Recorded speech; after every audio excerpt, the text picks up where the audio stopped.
Mikarakara fampisehoana omena ny anarana hoe sehosehatra miaro hira ny Rotary Club Antananarivo Mahamasina ny 5 sy 6 ny volana aprily ho avy izao ao amin'ny IFM Analakely. Fampahafantarana misimisy kokoa ny andinindininy izay.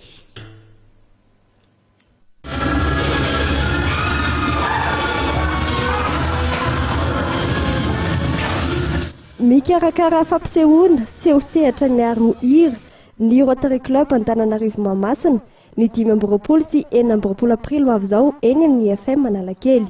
Hetsika fitadiavam-bola entina notanterahany ireo tetikasan'ny fikambanana ny vola azo amin'ity fampisehoana ity. Ny vola ho azonay amin'io dia amatsinay ankizy izay mirenireny izay alainay ampanarahanay ny programan'asa atao hoe asama. Izany hoe ao anatin'ny herintaona izy dia afaka maka ny diplôma voalohany CEPE.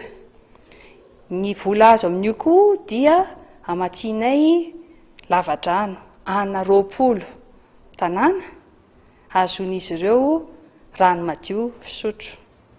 Fahafatelo ny vola azo amin'io koa dia anaovanay fambolekazo iarahanay amin'ny association VMSL izay fanajariana ny tontolo iainana. Ilay dia commandement moa no lohahevitra amin'ity sehosehatra miaro hira ity izay ho lalaovin'ny kompania Rimialy. Du commandement comédie musicale zany hoe misy mpila dia misy bandi. Ny interprétation zany zavatra tsy nanaraka ny ligne ny du commandement nataon'ny Rotary fa ny chorégraphie sy mise en scène zany nadapteko nataoko adaptation anay manokana. Ohatra ny comédie musicale rehetra misy ny tantaran'izy ity zany tantaran'ny Moïse naterahany Moïse hatramin'ilay hoe 10 commandement. Marina fa akoatra ny fanangolana fanampiana avy amin'ny malala-tanana dia isan'ny fomba iray entin'ny fikambanana manangona vola anaovana ny asa fanasoavana ny fiarahamonina ihany koa ny hetsika fitadiavam-bola tahaka izao.